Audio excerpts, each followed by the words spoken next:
Hello dear student, myself Sanjay sir, physics faculty. Today we'll discuss about NCERT class number 12, chapter number 7, alternating current. तो student previous video lecture में हमने discuss किया था power factor के बारे में कि पावर फैक्टर क्या होता है, एसी का पावर क्या होता है वो हमने डिस्कस किया, उसका फॉर्मूला डिराइव किया, फिर डिफरेंट इलेक्ट्रिकल कंपोनेंट के अक्रॉस में जो पावर होगा एसी पावर वो क्या होगा, पावर फैक्टर क्या होगा वो हमने स्पेशल केस में देखा। ओके, उसके बाद आज का जो ये न्यू टॉपिक है वो है LC oscillation. Student oscillation word से आप फेमिलियर हो, ऑसिलेशन का पूरा चैप्टर हमने पढ़ा था 11th स्टैंडर्ड के अंदर, चैप्टर नंबर 14। वो ऑसिलेशन मैकेनिकल ऑसिलेशन था स्टूडेंट। यहाँ पे जो हम ऑसिलेशन डिस्कस करने वाले हैं वो इलेक्ट्रिकल ऑसिलेशन है। यहाँ पे ऑसिलेशन किसका होगा तो कि चार्ज का ऑसिलेशन होगा कैपेसिटर और इंडक्टर के अंदर।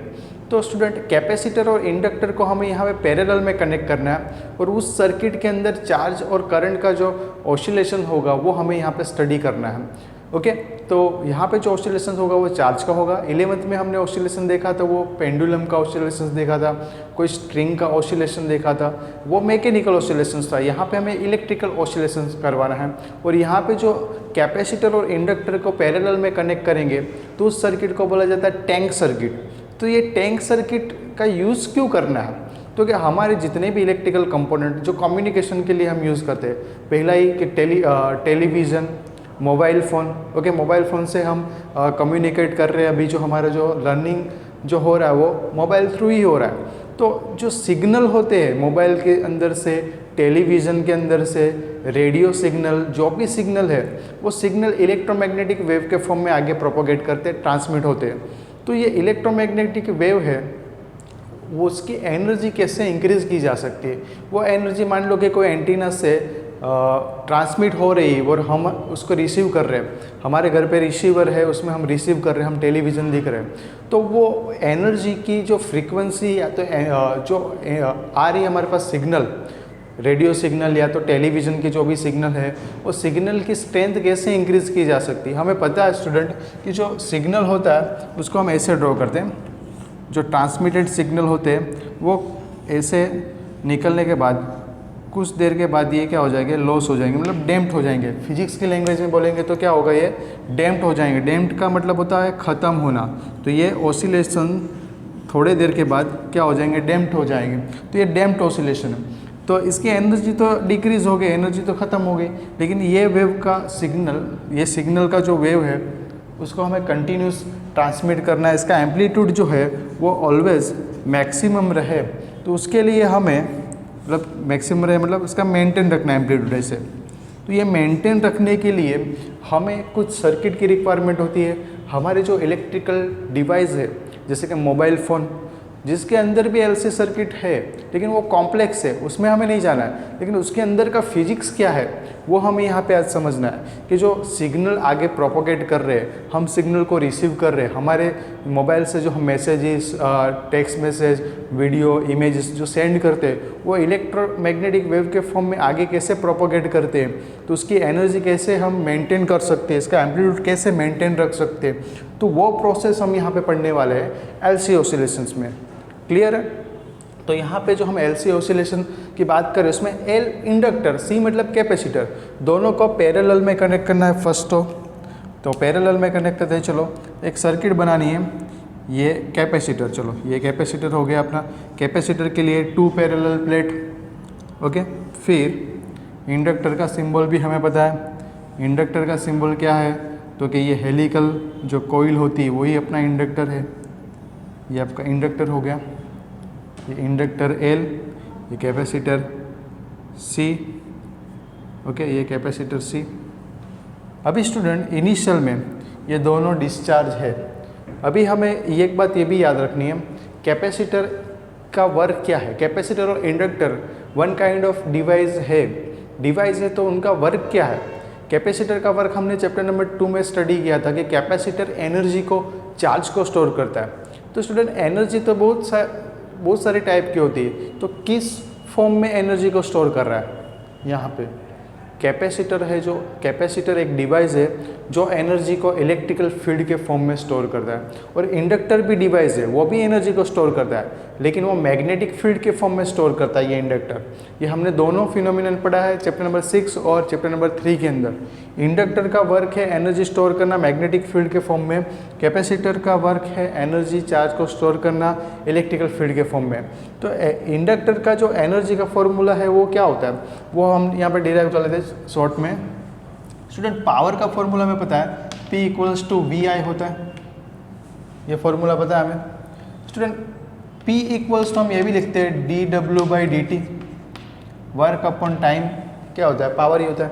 तो हम स्टूडेंट यहाँ पे लिख सकते हैं dW/dt इक्वल्स टू, वोल्टेज को हम एप्सिलॉन से भी डिनोट कर सकते हैं, इनटू करंट I। ओके, अभी सिंप्लीफाई करें तो dW/dt, एप्सिलॉन की वैल्यू इंडक्टर में क्या होती है, तो क्या LdI/dt इंटू I। स्टूडेंट यहाँ पे मैंने मैग्नीट्यूड लिया इसलिए मोड में दिखाया, दोनों साइड से dt कैंसिल आउट, तो dW इक्वल्स टू LI/di, यहाँ पे I² मत कर देना, ये di है, छोटा करंट है, ये बड़ा वाला करंट, इसको आगे लिखा हमने। ओके, अभी दोनों साइड इंटीग्रेशन अप्लाई करें तो dW का इंटीग्रेशन W, यहाँ पे L कांस्टेंट है इंडक्टेंस, और 0 से I तक हम लिमिट लगा दें, और यहाँ पे I/di, ये I/di का इंटीग्रेशन करें।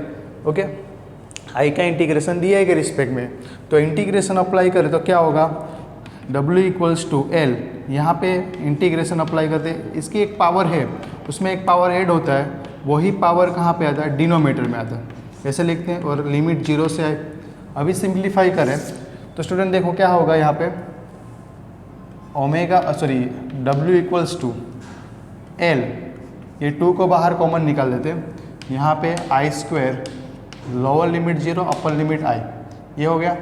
अभी अप्लाई करते हैं, अपर लिमिट से मल्टीप्लाई माइनस लोअर लिमिट से मल्टीप्लाई, तो हाफ L, यहाँ पे I² माइनस 0, तो वर्क आया आपके पास हाफ LI², और यही वर्क मैग्नेटिक फील्ड के फॉर्म में इंडक्टर में स्टोर हो जाता है, जो होता है हाफ LI²।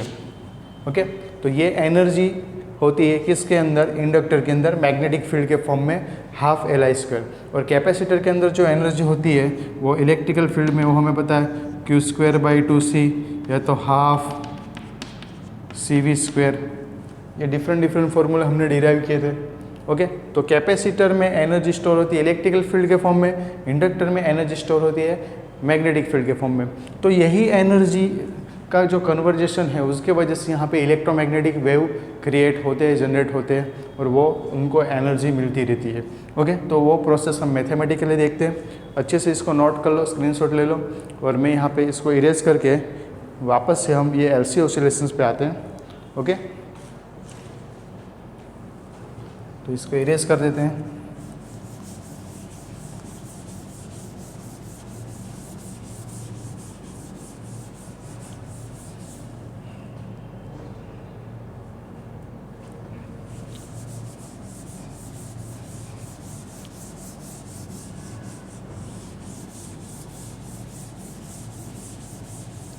ओके, चलो डिस्कस करते हैं अभी LC ऑसिलेशन के लिए।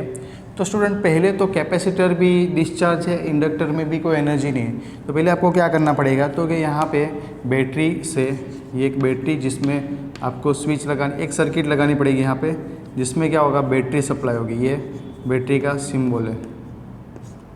ओके, एक नेगेटिव टर्मिनल, ऐसे बैटरी लगानी है, ये प्लस ये माइनस। तो स्टूडेंट जैसे ही हम यहाँ से बैटरी का, यहाँ से स्विच को टैप करेंगे तो बैटरी चार्ज हो जाएगी, तो इसके ऊपर कैपेसिटर के ऊपर चार्ज डिपॉजिट होना चालू हो जाएगी। यहाँ पे मैं प्लस चार्ज दिखा रहा हूँ, और ये नेगेटिवली चार्ज प्लेट बनेगी। स्टूडेंट यहाँ पे जो इंडक्टर है, इंडक्टर सेल्फ इंडक्टेंस के फिनोमिना पे वर्क करता है। हमें पता है कि जो ये कोइल है वो जो यहाँ पे जो चेंज होता है उसका ही अपोज करता है। इंडक्टर की एक प्रॉपर्टी है, हमें पता है कि जो चेंज होता है ना उसका ही अपोज करता है। यहाँ पे कि इसमें चेंज क्या हो रहा था कि चार्ज या आ रहा है, यहाँ पे एनर्जी आ रही है, लेकिन उसका ही ये अपोज करेगा। मतलब यहाँ पे ये इनिशियल में इंडक्टर चार्ज नहीं होगा, कौन चार्ज होगा, कैपेसिटर चार्ज होगा। फिर क्या करना है, इसको डिस्कनेक्ट कर देना है यहाँ से। जैसे ही कैपेसिटर चार्ज हो गया फिर डिस्कनेक्ट कर दो, तो ये कैपेसिटर वाली प्लेट जो है इनिशियल में t equal to zero time में अपना जो कैपेसिटर है वो मैक्सिमम चार्ज हुआ, यहाँ पे चार्ज हो गया। फिर आगे की प्रोसेस हम देखेंगे। ओके, तो इसके अक्रॉस में जो पोटेंशियल ड्रॉप है वो हम कंसिडर करते हैं Vc, और ये इंडक्टर के अक्रॉस में VL। ओके, तो इसमें हम किरचॉफ लॉ अप्लाई करें तो हमें पता है जहाँ से हम एंटर होते हैं यहाँ पे इंडक्टर में करंट ऐसे फ्लो करेगा, तो उसके इसमें प्लस और ये माइनस होगा। ओके, तो किरचॉफ लॉ अप्लाई करें तो यहाँ पे लिख सकते हैं अकॉर्डिंग टू KVL। तो KVL क्या है, summation IR equals to 0। Okay, तो फॉर्मूला अप्लाई करें। चलो, तो फॉर्मूला है अपने पास Vc माइनस VL, क्योंकि प्लस टू माइनस जा रहे हैं, यहाँ पे माइनस टू प्लस जा रहे हैं इसलिए इसको प्लस लिया। VL आपका माइनस होगा इजिकल टू 0, क्योंकि समेशन IR इक्वल्स टू 0 होता है Kirchhoff second law, Kirchhoff voltage law. अभी स्टूडेंट हमें Vc मतलब में कैपेसिटर के अक्रॉस में वोल्टेज ड्रॉप होता है वो होता है Q/C, तो यहाँ पे हम लिख सकते हैं Q/C माइनस इंडक्टर के अक्रॉस में जो होता है वो हम लिखते हैं LdI/dt, LdI/dt, ये फॉर्मूला था अपने पास। Okay, epsilon equals to LdI/dt हमने डिराइव किया था। अभी यहाँ पे हमें I की जगह पे Q की वैल्यू पुट करनी है, तो हमें पता है कि I इक्वल्स टू होता है I equals to dQ/dt, value substitute करें। लेकिन देखो कि जब ये कैपेसिटर डिस्चार्ज होगा तो ये चार्ज इस पे से ख़त्म हो गया और वो करंट में कन्वर्ट होगा, तो चार्ज यहाँ पे क्या हो रहा है, डिक्रीज हो रहा है, और सामने क्या बना रहा है, करंट बना रहा है। तो चार्ज डिक्रीज हो रहा है तो हम इसको मैथमेटिकली कैसे दिखाते हैं, तो मैथमेटिकली हम माइनस से रिप्रेजेंट करते हैं कि आपका जो चार्ज है वो डिक्रीज हुआ और वो करंट में कन्वर्ट हुआ, कि चार्ज धीरे धीरे ये प्लेट के ऊपर का जो चार्ज है वो डिक्रीज होते जाएगा, ये डिक्रीज होगा और ये करंट में कन्वर्ट होगा, इसलिए यहाँ पे माइनस साइन आपको दिखानी है।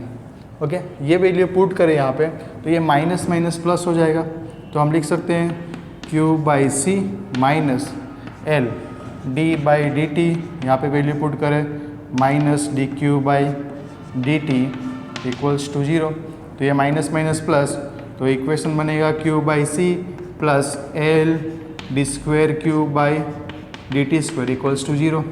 तो ये इक्वेशन है, इसको थोड़ा रीअरेंज करते हैं तो आपका इक्वेशन कुछ इस तरह से दिखेगा Ld² Q/dt² plus Q/C equals to 0। इस इक्वेशन को L से डिवाइड कर दे, ये इक्वेशन को L से डिवाइड करें तो आपका इक्वेशन कुछ इस तरह से बनेगा d² Q/dt² plus Q/LC equals to 0। तो ये इक्वेशन, और हमें सिंपल हार्मोनिक का जो एक इक्वेशन था इन SHM, सिंपल हार्मोनिक में हमने एक इक्वेशन देखा था d²y/dt² plus d²y/dt² plus y formula था ω0y था इक्वल्स टू 0। ओके, ये फॉर्मूला था। तो स्टूडेंट ये आपका SHM का इक्वेशन है और ये है आपका LC ऑसिलेशन का, ये मैकेनिकल ऑसिलेशन था, ये आपका इलेक्ट्रिकल ऑसिलेशन का चार्ज का डिफरेंशियल इक्वेशन है। तो ये चार्ज का डिफरेंशियल इक्वेशन के ऊपर से आप कंपैरिजन करो तो यहाँ पे y की जगह y डिस्प्लेसमेंट है, तो यहाँ पे y की जगह कौन है, चार्ज। फिर ω0 की जगह पे क्या आएगा, यहाँ पे ये ω0 का स्क्वायर आएगा, तो यहाँ पे 1/LC। Okay, clear. और y की जगह पे Q, क्लियर। तो ये इक्वेशन है, ये आपका LC ऑसिलेशन का डिफरेंशियल चार्ज का डिफरेंशियल इक्वेशन है। इतने तक नोट करो, इसके बाद हम न्यू आगे बढ़ते हैं।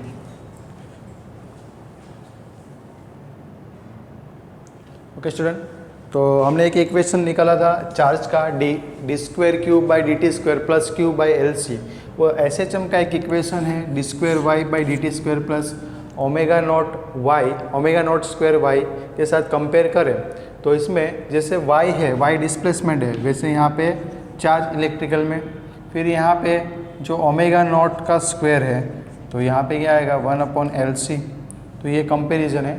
थोड़ा डिटेल में कंपैरिजन आपको दिखाऊँ तो हम लिख सकते हैं मैकेनिकल ऑसिलेशन, यहाँ पे मैकेनिकल ऑसिलेशन और ये electrical oscillation, electric oscillation. Okay, तो मैकेनिकल ऑसिलेशन का एक इक्वेशन था, आपके याद हो तो कौन सा इक्वेशन? तो कि एक फॉर्मूला है ये वाला, ये जो इक्वेशन है ना ये आप यूज़ कर सकते हो m, और एक डिटेल में एक ये वाला भी आपने देखा होगा md²y/dt² प्लस b/dy/dt प्लस यहाँ पे आएगा आपके पास omega not square y, omega not का स्क्वायर, या तो वो वाला फॉर्मूला लेते हैं ky वाला, ky = f cos omega t। Student यहाँ पे f cos ओमेगा t मतलब फोर्स ऑसिलेशन का है, ये डैम्प ऑसिलेशंस वाले फॉर्मूले थे, ये फोर्स ऑसिलेशंस वाले हैं। फोर्स ऑसिलेशन वाले में क्या हो रहा था कि ऑसिलेशन जो जैसे डैम्प हो रहा था, ये ऐसे ख़त्म हो रहा था, उसको कंटिन्यू फोर्स अप्लाई करके ऑसिलेट करवाने वाला फॉर्मूला। तो ऐसा इलेक्ट्रिकल में फॉर्मूला कौन सा है?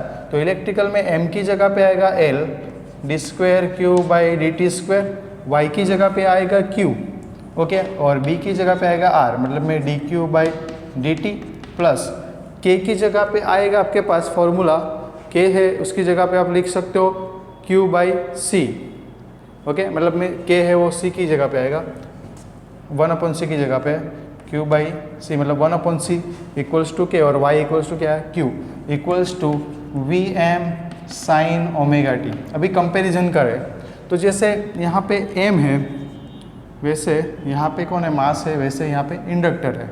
जैसे यहाँ पे b है वैसे यहाँ पे कौन है? r एक कांस्टेंट है, वैसे यहाँ पे r एक कांस्टेंट है। जैसे यहाँ पे y है वैसे यहाँ पे कौन है? q, और जैसे यहाँ पे k एक कांस्टेंट है वैसे यहाँ पे 1/c एक कांस्टेंट होगा। ओके, तो ये कंपैरिजन हुआ डिटेल्स में। ये मैकेनिकल ऑसिलेशंस था, ये इलेक्ट्रिकल ऑसिलेशन है। Okay, clear? तो नोट कर लो। इसके बाद हम जो ऑसिलेशंस है उसको हम पिक्चरल डायग्राम में समझते हैं टैंक सर्किट को। ओके स्टूडेंट, अभी प्रोसेस समझते हैं एलसी ऑसिलेशंस के अंदर।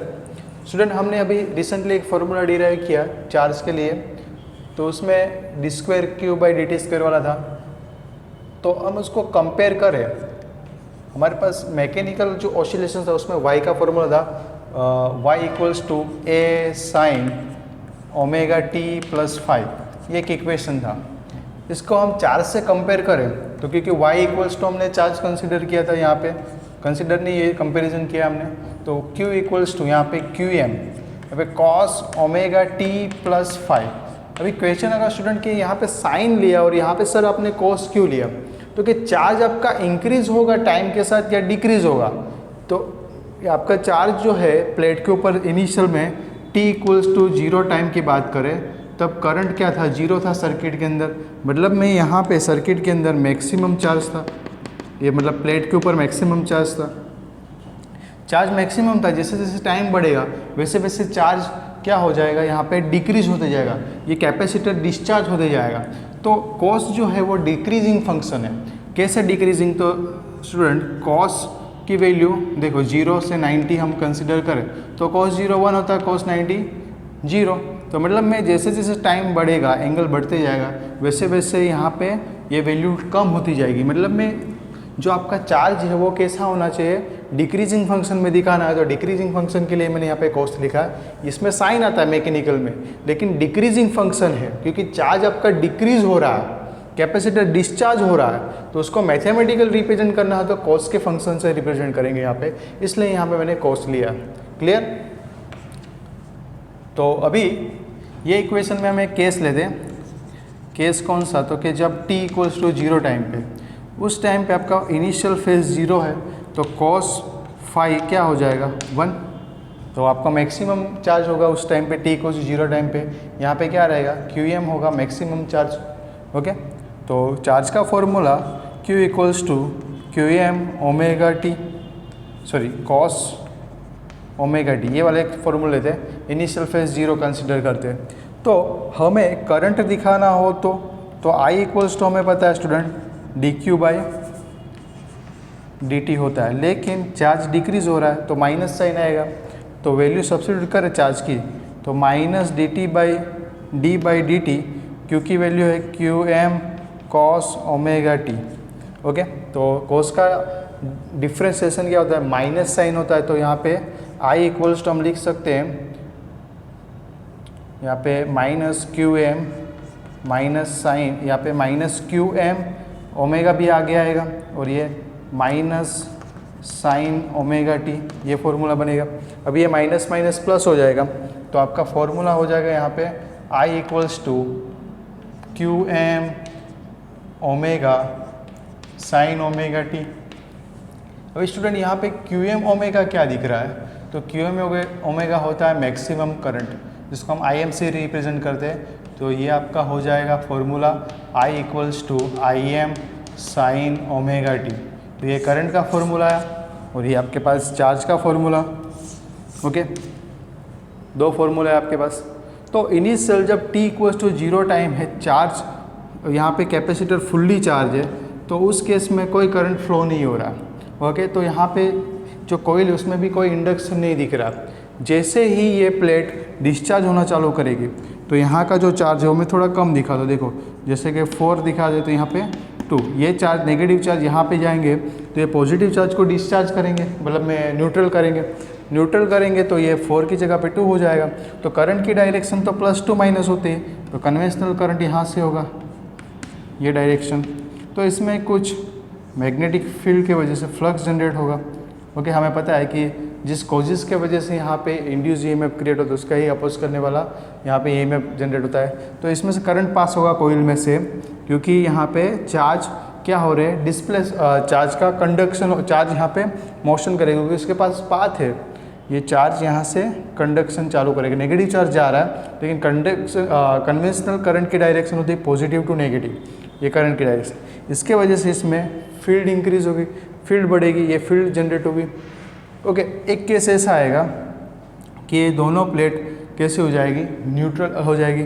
न्यूट्रल होने की वजह से मतलब ये पूरी डिस्चार्ज हो गई तो सर्किट के अंदर करंट क्या हो जाएगा, मैक्सिमम, करंट मैक्सिमम, चार्ज 0। यहाँ पे चार्ज मैक्सिमम, करंट क्या था सर्किट के अंदर 0 था। ओके, यहाँ पे करंट मैक्सिमम, चार्ज 0, तो यहाँ पे करंट मैक्सिमम जाएगा तो फील्ड लाइन भी बढ़ेगी। हमें पता है, वो हमने फॉर्मूला पढ़ा था इंडक्टेंस में, सोलेनॉइड में, कि जब करंट बढ़ेगा तो मैग्नेटिक फील्ड भी बढ़ेगी। हमें फॉर्मूला भी पता है B equals to mu not N I. तो आई इंक्रीज तो मैग्नेटिक फील्ड लाइन भी इंक्रीज होगी यहाँ पे। क्लियर? अभी क्या होगा, जिस कॉजेज के वजह से यहाँ पे ईएमएफ जनरेट होगा उसका ही अपोज करेगा। ये चेंज का अपोज करता है, इंडक्टर का यूज वर्क ही है चेंज का अपोज करना। ओके, तो यहाँ पे ये चेंज का अपोज करेगा तो वापस से ये प्लेट पॉजिटिवली बनती जाएगी और ये प्लेट नेगेटिवली बनती जाएगी। तो करंट की डायरेक्शन चेंज हो जाएगी, ये करंट की डायरेक्शन इस तरफ हो जाएगी। ओके, और यहाँ पे मैग्नेटिक फील्ड थोड़ी जनरेट होगी। फिर लास्ट के केस में यहाँ पे जो मैग्नेटिक फील्ड लाइन डिक्रीज, पूरा करंट 0 हो जाएगा, मतलब मैग्नेटिक फील्ड लाइन 0 और यह फुली नेगेटिवली चार्ज और यह पॉजिटिवली चार्ज हो जाएगा, मतलब यहाँ पे चार्ज मैक्सिमम और करंट क्या हो जाएगा 0। तो स्टूडेंट कौन से केस में आपको करंट मैक्सिमम मिल रहा है और कौन से केस में वापस, देखो पहले एनर्जी स्टोर हुई कैपेसिटर में, वो एनर्जी कहाँ पे कन्वर्ट हो गई, ये इंडक्टर के अंदर, फिर वापस वो किस में आ जाएगी, कैपेसिटर में। मतलब एनर्जी का एक्सचेंज होते रहेगा, capacitor to inductor, inductor to capacitor. तो ये एनर्जी का कन्वर्जेशन होते रहेगा, उसके वजह से यहाँ पे इलेक्ट्रोमैग्नेटिक वेव मिलेंगे और ये सर्किट के अंदर एनर्जी क्या रहेगी, कांस्टेंट रहेगी। ओके, तो इससे आपका जो वेव है उसको कंटिन्यूस एनर्जी मिलती रहेगी और उसका एम्पलीट्यूड मेंटेन रहेगा। तो ये सर्किट को बोला जाता है टैंक सर्किट, जिसमें कैपेसिटर और इंडक्टर पैरेलल में कनेक्ट होते हैं। अभी इसके ग्राफ हम ड्रॉ करें करंट और चार्ज का, तो कुछ ग्राफ इस तरह से हम ड्रॉ कर सकते हैं। चलो ग्राफ दिखा देते हैं। इसके ऊपर हम लेते हैं चार्ज, ये आपका एंगल।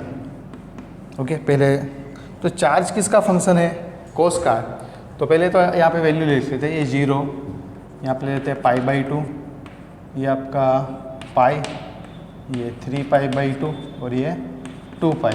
ओके, अभी cos 0 क्या होता है 1, cos का फंक्शन है चार्ज, इसलिए cos 0 1, तो यहाँ पे आएगा मैक्सिमम QM। ओके, फिर cos π/2 कितना होगा 0, तो पॉइंट यहाँ पे आएगा।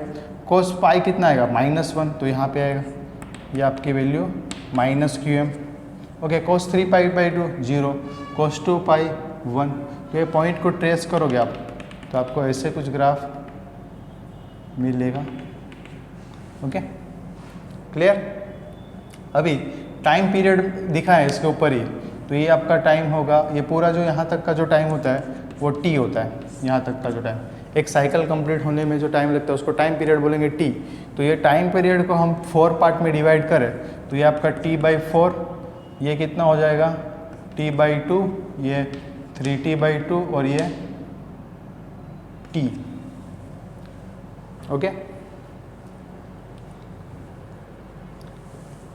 ये कितना है T/4, ये T/2, ये 3T/2, सॉरी 3T/4 आएगा ये, तो लास्ट में 4 होगा। ओके, तो स्टूडेंट देखो कि चार्ज मैक्सिमम कब हो रहा था, चार्ज यहाँ पे जो चार्ज वापस आया वो कौन से टाइम पीरियड में आएगा T/2 में, और उस टाइम पे करंट क्या होगा वो पहले चेक कर लेते हैं, करंट का ग्राफ भी बना लेते हैं। तो करंट का ग्राफ बनाने के लिए ये 0, ये π/2, ये पाई, ये 3π/2 और ये 2π।